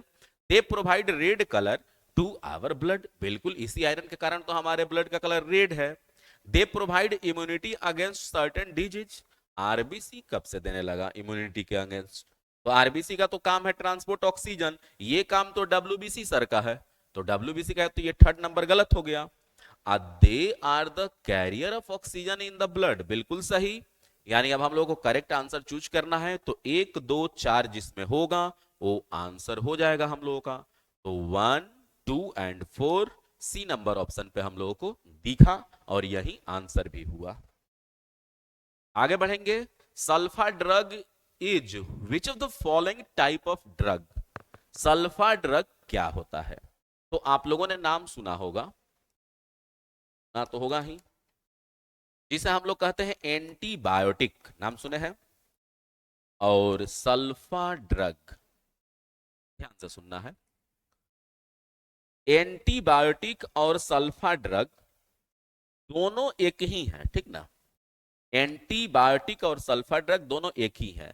दोनों क्या करते हैं? बैक्टीरिया के अपोज में काम करते हैं, दोनों बैक्टीरिया के अपोज में ही काम करते हैं, बैक्टीरिया को ही मारते हैं दोनों। लेकिन ये क्या है ना कि एंटीबायोटिक जो है ना जब भी लिया जाता है तो किसी ना किसी ऑर्गेनिज्म से लिया जाता है। जैसे बैक्टीरिया से निकाल लिए, फंगस से, जैसे पेनिसिलिन है वो एक एंटीबायोटिक है, ठीक है। तो पेनिसिलिन क्या किया गया है? पेनिसिलियम नामक फंगस से निकाला गया है। लेकिन सल्फा ड्रग जो होता है ना ये सिंथेटिक होता है। सिंथेटिक का मतलब ये केमिकल्स का यूज करके बनाया गया है। तो सल्फा ड्रग भी एक प्रकार के क्या होते हैं? एंटीबैक्टीरियल ही होते हैं, लेकिन ये क्या होते हैं कि केमिकल से बनाए जाते हैं। और एंटीबायोटिक जो होते हैं वो किसी ना किसी जीव का यूज करके, ऑर्गेनिज्म का यूज करके बनाया जाता है। और इसी एंटीबायोटिक का खोज किया था किसने? अलेक्जेंडर फ्लेमिंग ने, जिनको नोबेल पुरस्कार भी प्राप्त हुआ था। और पहला एंटीबायोटिक हम लोग पेनिसिलिन को कहते भी हैं। एनाल्जेसिक का मतलब होता है पेन किलर, जो दर्द में काम करते हैं। एंटीपायरेटिक का मतलब होता है जो फीवर को कम करते हैं। फीवर कहने का मतलब क्या? जो टेम्परेचर को कम करे, बॉडी टेम्परेचर। और एंटीसेप्टिक ऐसे केमिकल्स होते हैं जो एक्सटर्नल यूज के लिए होते हैं, और ये जैसे कहीं कट गया, कहीं कुछ हो गया, तो वहां पे हम लोग एंटीसेप्टिक लगाते हैं। तो एंटीसेप्टिक हमारे सेल और टिश्यू को बिना डैमेज किए हमारी रक्षा करते हैं जर्म से। और एक होता है डिसइंफेक्टेंट, जैसे फिनाइल हो गया, लाइजोल हो गया, ये सब जो होते हैं ना सेल और टिश्यू को डैमेज कर देते हैं, तो नॉन लिविंग के लिए होते हैं। तो एंटीसेप्टिक में जैसे डेटोल आता है, सेवलोन आता है, बायोथियोनॉल आता है, बोरिक एसिड आता है, ये सब एंटीसेप्टिक कहे जाते हैं। क्लियर? अब कह रहे कि a species of plasmodium which cause malignant malaria, कि अब उस स्पीसीज का नाम बताना है जो प्लाज्मोडियम का ही है, जो घातक मलेरिया का कारण बनता है। अब देखिए, तो मलेरिया तो इन चारों से होता है, मलेरिया इन चारों से होता है, लेकिन वह मलेरिया जो घातक हो जाए, डेंजरस हो जाए, जिसमें मौत बहुत ज्यादा हो जाए, उसके लिए रिस्पॉन्सिबल कौन होते हैं? फैल्सीपेरम। और मलेरिया मच्छर के काटने से होता है, ये आपको पता है। फीमेल एनोफिलीज मच्छर के काटने से होता है मलेरिया डिजीज। और इस बात का पता लगाया था रोनाल्ड रास नामक साइंटिस्ट ने। रोनाल्ड रास ने पता लगाया कि मलेरिया मच्छर के काटने से होता है। आगे देखेंगे, आगे हम लोगों से पूछा गया है कि डीऑक्सी राइबोन्यूक्लिक एसिड और राइबो न्यूक्लिक एसिड के संदर्भ में कुछ स्टेटमेंट दिए गए हैं, जो हम लोगों को बताना है कि इनमें से स्टेटमेंट कौन सा स्टेटमेंट सही है। तो डीएनए के बारे में बातें कही गई है और आरएनए के बारे में। तो अब कह रहा है कि DNA act as a genetic material in the most of the organism. DNA जो है ये जेनेटिक मटेरियल की तरह काम करता है बाकी स्पीसीज में, ये बताया गया, मतलब सब में। तो डीएनए ही तो जेनेटिक मटेरियल है, तो ये सही है। अब कह रहे कि RNA is dependent on DNA for synthesis of protein.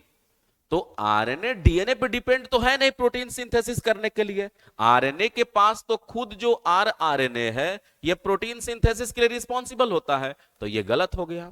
Cytosine is a common for both DNA and RNA. क्या साइटोसिन जो बेस है वो डीएनए और आरएनए दोनों में कॉमन है?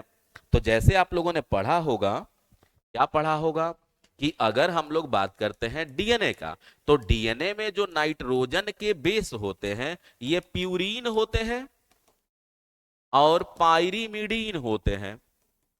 पायरीमिडीन होते हैं, ये आपने सुना होगा। तो प्यूरीन में रहता है एडिनिन, और यहां पे रहता है थाइमिन, और यहां पर रहता है जिसे हम लोग क्या कहते हैं? एडिनिन में यहां पे रहता है गुआनिन, और यहां पे रहता है साइटोसिन। और जब आरएनए की बात करते हैं तो आरएनए में भी जो नाइट्रोजन के बेस होते हैं, ये नाइट्रोजन के बेस वही होते हैं, प्यूरिन होते हैं और पायरीमिडीन होते हैं। और यहाँ पे एडिनिन, और यहाँ पे गुआनिन, यहाँ पे यूरेसिल, यहाँ पे साइटोसिन। तो ये साइटोसिन तो आरएनए में भी है और डीएनए में भी है। तो वो जो स्टेटमेंट था हम लोगों का, वो तो स्टेटमेंट बिल्कुल सही है कि cytosine is a common for both DNA and RNA, तो ये भी सही हो गया। DNA is a better genetic material and structurally more stable compare to RNA. तो डीएनए जो जेनेटिक मटेरियल है ये ज्यादा स्टेबल है आरएनए के कंपैरिजन में। ये बातें भी सही है। तो बातें सही कितनी हुई? तो 1, 3 और 4, 1, 3 और 4, ये हम लोगों को दिख रहा है ऑप्शन नंबर सी पर। क्लियर? नेक्स्ट क्वेश्चन हम लोग देखते हैं, और नेक्स्ट क्वेश्चन है 44 जो हम लोग के सामने है। एक तरफ दिया हुआ है एनोरेक्सिया, और दूसरे फिर एंसोमेनिया, फिर दिया है हम लोगों को डिस्पेनिया, और दिया है एंसोमिया। अब इसमें मैच कराना है कि कौन सा करेक्टली मैच है, सही उत्तर को चुने। तो एनोरेक्सिया का मतलब क्या है कि नींद संबंधी विकार, ये क्या सही बात है? तो नहीं। एनोरेक्सिया जो है ये खान पान में गड़बड़ी जब होती है तो उसको कहते हैं एंसोमिया। फिर है इंसोमिया, ये होता है जब नींद में गड़बड़ी होती है। और बाकी ये थर्ड नंबर ऑप्शन और fourth number option correctly match है। तो ये दो मैच है, 3 और 4, और पहला जो है इसके साथ मैच है, दूसरा इसके साथ, जिसके कारण ये मैच नहीं है। तो इसलिए हम लोग के आंसर जो होंगे वो 3 और 4 होंगे, और 3 और 4 ऑप्शन हम लोग के सी नंबर पर है। यानी एनोरेक्सिया किसे कहते हैं, जब खान पान में गड़बड़ी होती है। एंसोमेनिया किसे कहते हैं, जब नींद में गड़बड़ी होती है। ठीक है, बाकी इसके बाद जो है हम लोग का डिस्पेनिया किसे कहते हैं, तो जब सांस लेने में ब्रीदिंग प्रॉब्लम्स होती है। आइनोस्मिया किसे कहते हैं, जब स्मेल या ओल्फैक्टरी इंडिकेटर से रिलेटेड कोई गड़बड़ी होती है। क्लियर। चलिए अगले क्वेश्चन की ओर बढ़ते हैं कि inflammatory bowel disease is a group of disorder that cause chronic inflammation in which of the following organ in human body. सूजन आंत रोग विकारों का एक समूह है जो मानव शरीर में निम्नलिखित में से किस अंग में पुरानी सूजन का कारण हो सकता है। तो ये इंटेस्टाइन में जब स्वेलिंग होती है तो इसी के लिए वर्ड क्या है, IBD। इसमें क्या होता है कि इंटेस्टाइन में स्वेलिंग हो जाती है, डायरिया हो जाता है, अब पेट दर्द रहता है। क्लियर। क्वेश्चंस अब नेक्स्ट है हम लोगों का कि एस्पिरिन के बारे में कौन सा स्टेटमेंट सही है। Which statement about aspirin is not true. Aspirin के बारे में कौन सा कथन सही नहीं है। तो आगे करें कि it is a neurological active drug. Aspirin belong to narcotic analgesic. It is effective in relieving pain. It has anti blood clotting action. Aspirin जो होती है एक मेडिसिन है, और उस मेडिसिन के बारे में कुछ डेटा दिए गए हैं, और वो डेटा हम लोगों को बताना है कि कौन सा डेटा सही है। तो अगर हम लोग देखते हैं इसमें कि यह एक न्यूरोलॉजिकल रूप से एक्टिव मेडिसिन है, तो जी हाँ यह न्यूरोलॉजिकल एक्टिव ड्रग है। Aspirin belong to narcotic analgesic. Narcotic analgesic का मतलब यह होता है कि वैसा ड्रग जिसमें नशा वाले कुछ पदार्थ मिलाए गए हैं, जिसको लेने के बाद व्यक्ति को नींद भी आएगा और दर्द में राहत भी होगा। तो जो एस्पिरिन है ये नार्कोटिक नहीं है, नार्कोटिक नहीं है बल्कि नार्कोटिक एनाल्जेसिक है। तो यह स्टेटमेंट क्या हो गया हम लोग का, गलत हो गया। It is effective in relieving pain, यह दर्द में राहत देता है, बिल्कुल सही।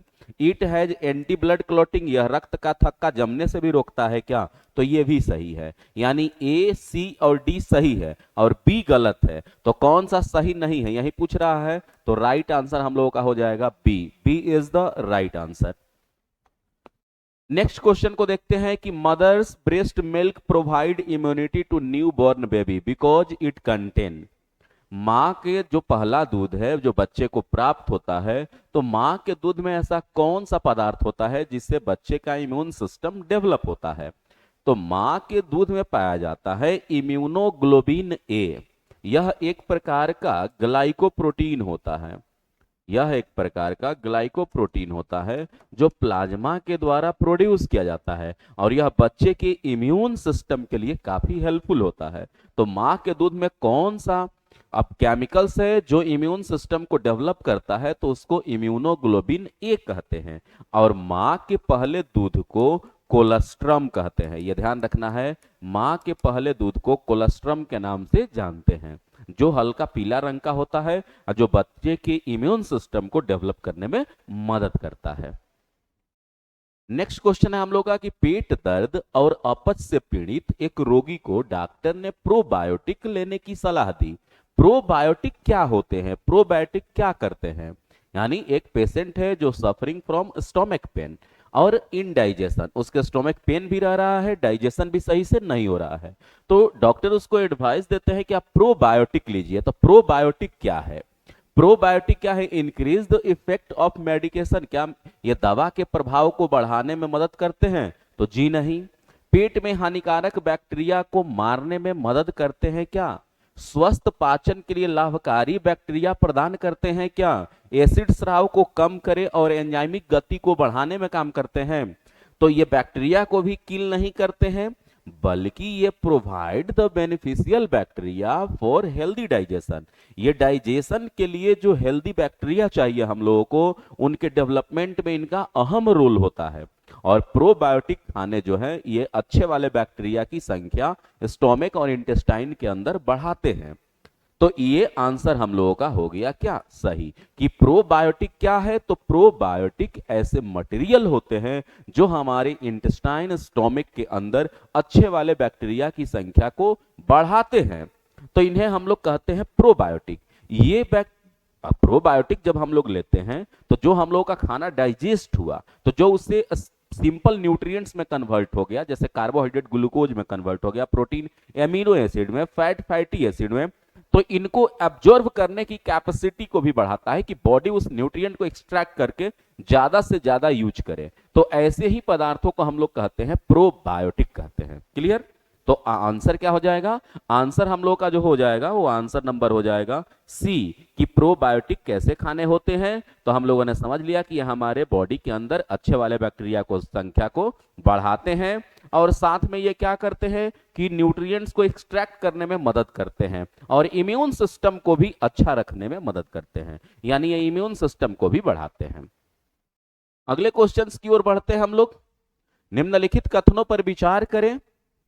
तो इसमें अब कथन दिए गए, हम लोग consider the following statement, ascertain और रीजन का है कि आवास की स्थिति अक्षांश और ऊंचाई से निर्धारित की जाती है। The habitant condition are determined by the latitude and altitude.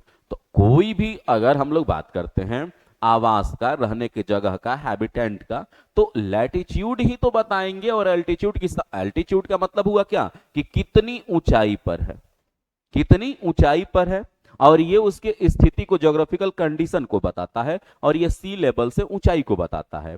Organism require different set of condition for their growth and metabolic, यानी जीव के विकास और मेटाबॉलिक के लिए डिफरेंट डिफरेंट चीजों की आवश्यकता होती है। तो ये दोनों अपने आप में क्या है? सही है, लेकिन कहीं से भी आर जो है एक एक्सप्लेनेशन को नहीं करता। तो इसलिए इसके आंसर क्या हो जाएंगे कि ए और दोनों आर सही है, लेकिन आर ए का सही स्पष्टीकरण नहीं है। और इस तरह के आंसर हम लोगों को कहां मिल रहे हैं? तो ऑप्शन नंबर बी पर मिल रहे हैं। क्लियर? चलिए तो नेक्स्ट क्वेश्चन हम लोग देखते हैं, क्वेश्चन नंबर 50। एमआरएनए वैक्सीन से रिलेटेड कुछ हम लोगों को टर्म दिए गए हैं, उस टर्म के बारे में बताना है कि कौन सा टर्म जो है इसमें सही नहीं है, यानी नॉट करेक्ट है। तो पहला नंबर स्टेटमेंट कह रहा है कि they are inactivated virus injected into blood stream to human body to stimulate an immunological system, यानी जब एमआरएनए वैक्सीन को इंजेक्ट किया जाता है बॉडी में तो ये कहा जा रहा है कि ये हमारे बॉडी में जाकर के क्या करता है? स्टिमुलेट करता है। तो बल्कि ये स्टिमुलेट नहीं करता, हमारे सेल को लर्न कराता है, सिखाता है कि एक ऐसे प्रोटीन को जनरेट करो कि जो वायरस के प्रति क्या होगा? एक्टिव होगा। और फिर यहाँ पे बोला कि ये ब्लड स्ट्रीम में, तो ये ब्लड स्ट्रीम में ना दे करके डायरेक्ट बॉडी में दिया जाता है। तो स्टेटमेंट 1 क्या है? ट्रू नहीं है।